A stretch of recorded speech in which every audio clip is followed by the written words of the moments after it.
You've been told to look for the obvious signs, the easy smile, the direct gaze, the open laughter, but the most powerful signals of a woman's sexual interest are almost never loud. They are silent. They are contradictory. She leans in, then pulls away. She meets your eyes for a moment that feels electric, only to look down and retreat into a sudden, impenetrable quiet. Most men interpret this as rejection, a failed test. They feel the cold air of her distance and assume the fire is out. But you must understand this fundamental truth. She doesn't pull away because she feels nothing. She pulls away because she is feeling far too much. Her withdrawal is not a sign of disinterest. It is a sign that her internal world is in a storm, and she is desperately checking to see if you are a harbor or just another wave. If this initial truth already resonates with a feeling you've had but couldn't name, it's because you've been on the edge of this understanding before. This is the beginning of a deeper perception. If you're ready to stop guessing and start seeing, subscribe to the channel, like this video, and share your own experiences with this paradox in the comments below. The journey from confusion to clarity starts now, and what you're about to learn will not only change how you see her, but how you see yourself. This isn't about learning lines or tactics. It's about learning to read the silent language of instinct, the one that her body speaks when her words are carefully chosen, to hide the very thing she wants you to discover. Your presence here is the first step toward becoming the man who understands. You see her silence as a void that you must fill. It's a natural male impulse. When conversation stops, your anxiety rises, and you rush in with more words, a joke, a question, anything to patch the uncomfortable quiet. You believe your effort is what keeps the connection alive. But watch her closely in that moment. Her shoulders tense just a little. Her breathing becomes shallow. Your frantic attempt to impress her or to fix the silence is the very thing that confirms her deepest fear, that you cannot handle the intensity of what is unspoken between you. Her quiet is a test of your presence.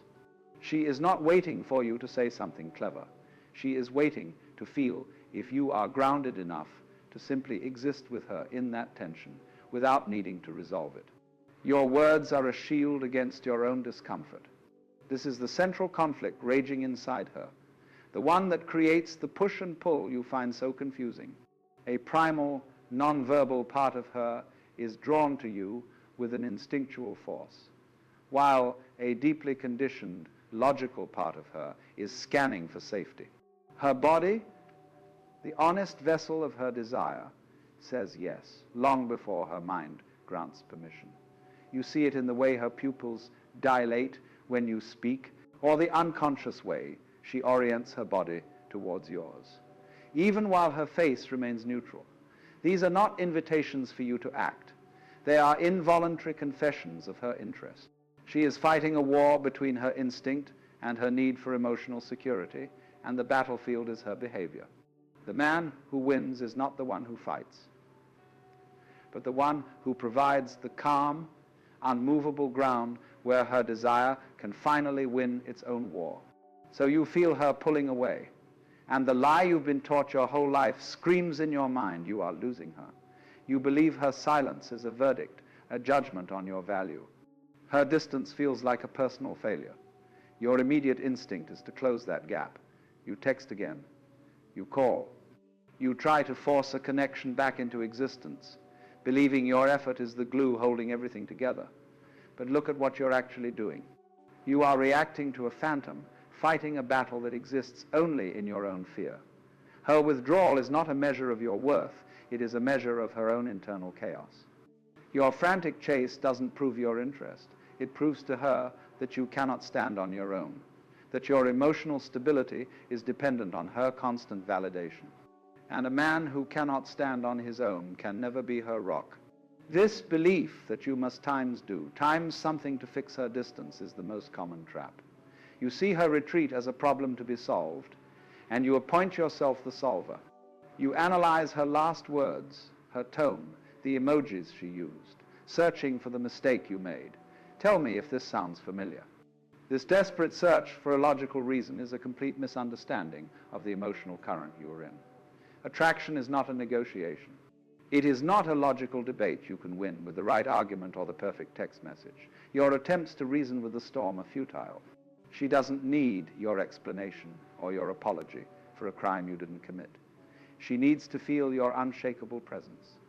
Your frantic energy, your need to fix it, is loud emotional static that drowns out the quiet signal of desire she was sending. You believe her interest is a fragile flame that you must constantly guard and feed, terrified it will go out. So when she gets quiet, you panic and throw more fuel on it, more attention, more compliments, more communication. You are trying to force warmth from a fire that needs oxygen, not logs. Her desire for you is not the fragile thing your ego is. Her silence doesn't threaten her attraction, it threatens your sense of control. This is the moment you reveal your entire hand. By chasing her, you are non-verbally screaming, "My emotional well-being depends on you." This pressure is immense. It suffocates the very space her attraction needs to breathe and grow. You are asking her to be responsible for your feelings, which is the single fastest way to transform her from a potential lover into a reluctant caretaker. The most dangerous part of this lie is how it turns you into a ghost in her inbox. Your follow-up texts, the ones you send to check in, are not seen as caring gestures. They are seen as anxious bids for attention. Each notification from you becomes a small spike of pressure, a reminder of the emotional work she feels she has to do to manage your insecurity. You think you're showing you care, but she feels you clinging. This is where desire dies a slow, painful death. It's not a sudden explosion, but a gradual erosion of respect. She starts to see your presence not as a source of strength and excitement, but as a source of emotional obligation. You are no longer the calm harbor in her storm. You have become another wave, crashing against her, demanding something she cannot give. This pattern, this cycle of her pulling away and you chasing, is an addiction. It's an addiction to the validation that her response provides. You've trained yourself to feel a rush of relief when she finally texts back, reinforcing the toxic belief that your pursuit is what works. But it isn't working. You are merely conditioning her to expect you to crumble and conditioning yourself to need her reassurance to feel whole. You are teaching her that your center is not within you, but within her hands.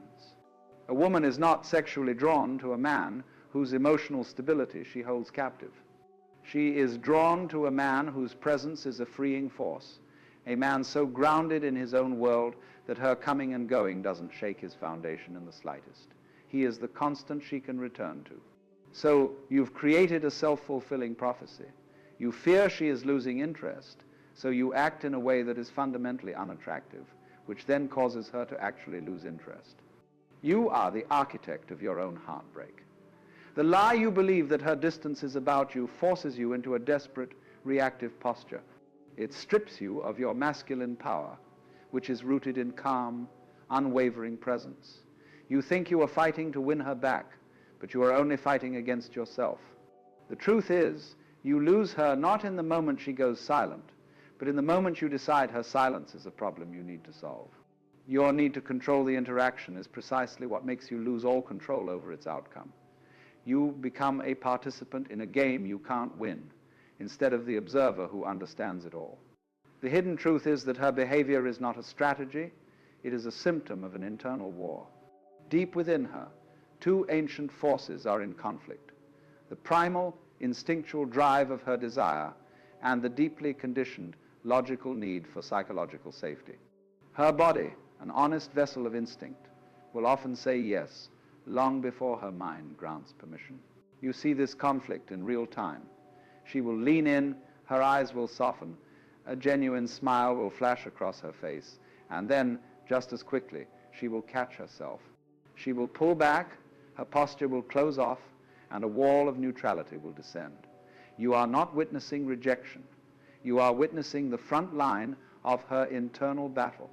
Her desire for you is the raw, untamed energy, and her caution is the cage she has built around it to protect herself. The man who understands this stops seeing her as the enemy and start seeing the battlefield. Think about the last time you felt that electric moment, that palpable spark of connection, only for her to abruptly look away or change the subject. You felt the chill of that shift and immediately blamed yourself. But what was really happening? Her body, her instinct, moved toward you without conscious thought. It was a moment of pure, unfiltered attraction. Then her logical mind, the guardian at the gate, kicked in. It flooded her with questions. Is he safe? Is this moving too fast? Can I trust him with this vulnerability? Her withdrawal was not a verdict on you. It was a defense mechanism firing off. She was protecting the part of her that was so powerfully drawn to you. You are not misreading the initial signal of interest. You are misinterpreting the recoil that follows. It is not a step back from you. It is a step back from the intensity of her own feelings. This is the foundation of her unconscious tests. She is not playing games with you, at least not consciously. Her nervous system is. When she goes quiet, when she creates distance after a moment of closeness, she is subconsciously testing the emotional environment around you. She is dropping a stone into the water of your presence to see what ripples it creates. Will you panic and start throwing more stones in, texting, calling, demanding reassurance? Will you become sullen and resentful, revealing a fragile ego? Or will you remain calm, a deep and still body of water, unperturbed by her temporary absence? Your reaction to her silence tells her more about your masculine core than 1,000 well-chosen words ever could. She needs to feel, on a gut level, that your emotional stability is not dependent on her constant validation. Imagine her as the ocean, a beautiful, chaotic, and powerful force of nature. Her emotions are the tides, pulling in and pushing out. They are not always logical, and they are certainly not under her complete control. The fatal mistake men make is trying to become a wave themselves, crashing against her with their own needs, their own anxieties, their own demands. They try to control the ocean. The truth is, your role is not to command the waves. Your role is to be the lighthouse, unmoved, steady, perceptive. Your power lies in your unwavering presence, providing a fixed point of stability in her emotional storm. She doesn't need you to fix her feelings. She needs to know that you are a landmark she can orient herself by, a source of light that is constant, whether the seas are calm or turbulent. This is why you must learn to trust her body over her words. Her body is the vessel of her subconscious, and it cannot lie as easily as her tongue can. Watch for the microsignals, the involuntary confessions of her interest, the way her pupils dilate when she looks at you, the way she unconsciously mirrors your posture or fidgets with her hair, the way her feet are pointed toward you even when her torso is turned away. These are not invitations for you to act. They are leaks from her subconscious, physical evidence of the desire that her conscious mind is still trying to manage. The man who learns to read this silent language stops seeking verbal permission and starts recognizing emotional reality. He operates from a place of quiet knowing, not anxious guessing. He can feel the yes in the air long before she ever says it. The most powerful action you can take in response to her pulling away is often no action at all. Your stillness becomes a statement. When she creates distance and you do not chase, you are non-verbally communicating a level of strength she rarely encounters. It tells her that you have a life, a purpose, and a center of gravity that exists independently of her. It proves you are not a void waiting to be filled by her attention. This calm detachment is magnetic. It creates the emotional space she needs for her desire to breathe, to grow, and to eventually win its internal war. Your silence in the face of her withdrawal is not a sign of disinterest. It is a sign of profound self-control. It is the quiet hum of a powerful engine, a stark contrast to the loud, sputtering noise of a needy man. Ultimately, a woman cannot give herself over to desire if she does not feel fundamentally safe. Not just physically safe, but psychologically safe. Your neediness, your reactivity, your desperate attempts to lock down her affection, these behaviors, while born of interest, scream unsafe to her nervous system. They signal that you are a man whose emotional state is fragile and that she will have to spend her energy managing your feelings. This is the death of attraction. The man who provides safety is the one whose presence is a calm sanctuary. He is so grounded in himself that her moods and her distance do not threaten him. She can be her full, chaotic, feminine self around him without fear that she will break him. This is the container. This is the harbor. This is the space where she can finally put down her shield and let her desire come out to play.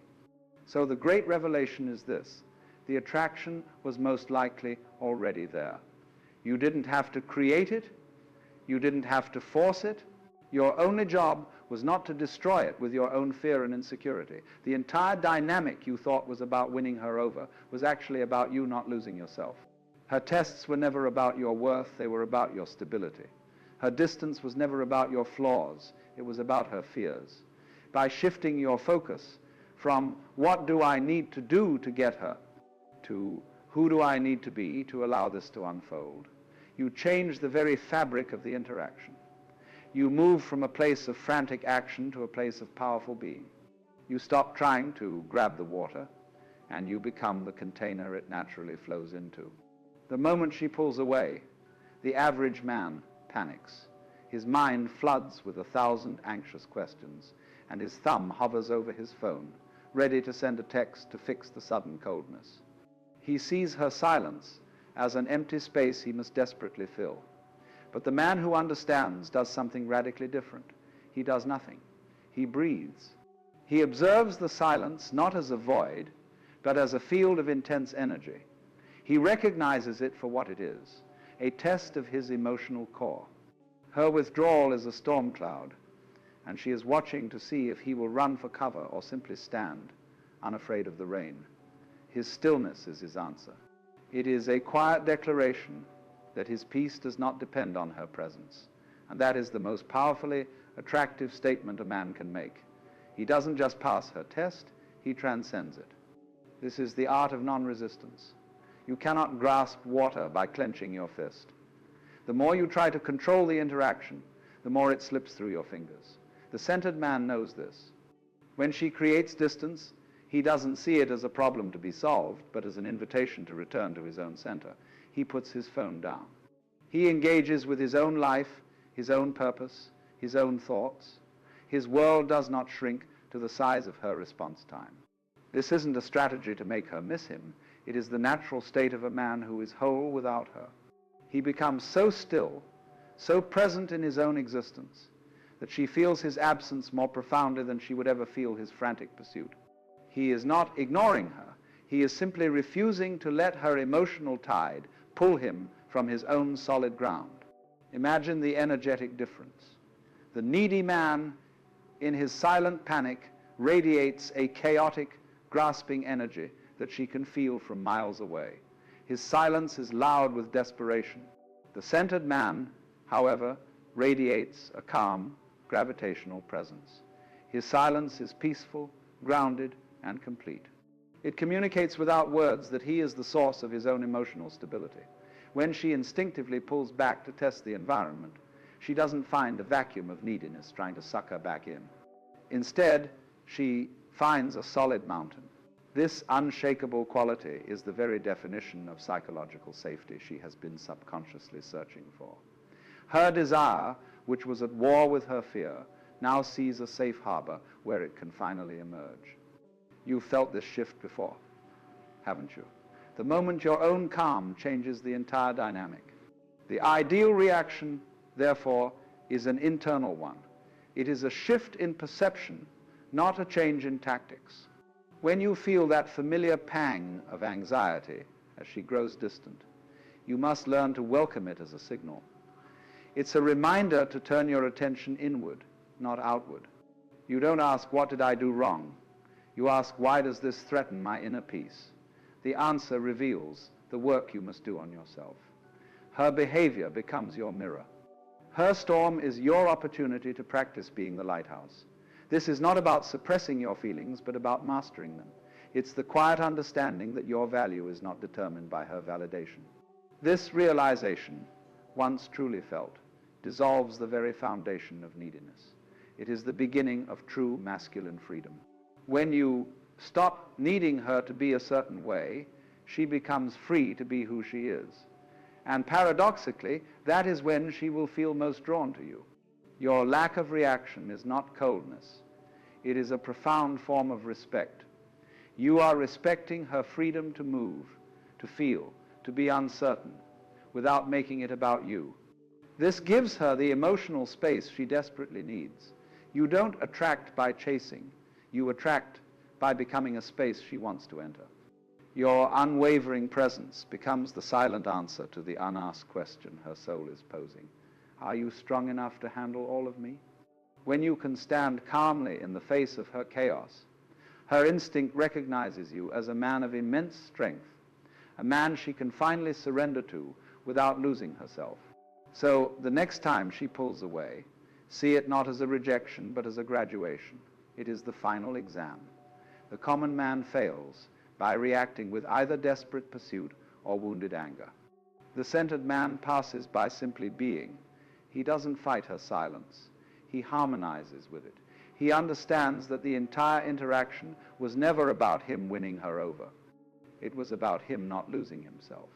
By remaining unmoved, he creates a powerful vacuum of calm that she will inevitably be drawn back into. Her return to him will be different. It will not be out of pity or obligation, but out of a deep instinctual recognition that she has found something rare, a man whose presence is a sanctuary, not another storm. And so the great turn reveals itself. All this time, you believed the battle was external. You thought it was about finding the right words, the right moves, the right strategy to win her. But the entire game was a projection of your own inner conflict. Your fear of her rejection was merely the shadow of your fear of your own emptiness. Her silence didn't create a void. It simply revealed the one that was already inside you, the one you were desperately trying to fill with her validation. The chase was never about her. It was about you running from yourself. When you finally stop running, when you turn and face that inner quiet, you discover that it is not a void to be feared, but a space of immense power. It is the source of your presence. This is the final frontier of your growth as a man, not to conquer her world, but to become the absolute, unshakable king of your own. We began with a paradox. She pulls away not because she feels nothing, but because she feels too much. In the beginning, this was a puzzle that fueled your anxiety. Now, you see it for what it is, a simple truth that sets you free. Her withdrawal is no longer a threat, because your emotional center is no longer placed in her hands. It is an event that happens outside of you, like a change in the weather. You can observe it, you can understand it, but you no longer feel the compulsive need to control it. You see her storm and you don't run for cover or try to command the winds. You simply stand, and in your stillness, you offer her something more profound than reassurance or compliments. You offer her a sanctuary. You become the calm at the eye of her hurricane, the one place she can go to feel the intensity of her own desire without being consumed by it. This understanding is the end of the game.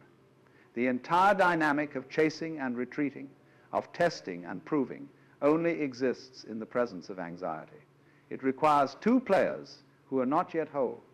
But when one player puts down his pieces and simply observes the board, the game itself dissolves. Your calm, non-reactive presence is not a tactic. It is a declaration that you are no longer playing. You are no longer seeking her approval, so she no longer has the power to withhold it. You are no longer afraid of her absence, so her distance becomes meaningless as a tool. This is the ultimate power. It is not about making her do anything. It is about becoming the man whose very presence makes the old games of insecurity feel childish and obsolete. You don't win by outsmarting her. You win by outgrowing the need to play. The real transformation was never about her. It was always about you. You came here to understand a woman, but you are leaving with a map back to yourself. The path is no longer about analyzing her signals, but about strengthening your own center. She doesn't want your explanation. She wants to feel your stability. She doesn't need you to solve her emotional chaos. She needs to know that her chaos will not destroy yours. This is the final truth. Your presence is the only gift you ever needed to offer. From this moment on, every interaction is a chance to practice this, to be the rock, to be the lighthouse, to be so profoundly grounded in your own being that her world can't help but orbit yours. The journey is over. Now the being begins. Comment what you now see in her that you couldn't before.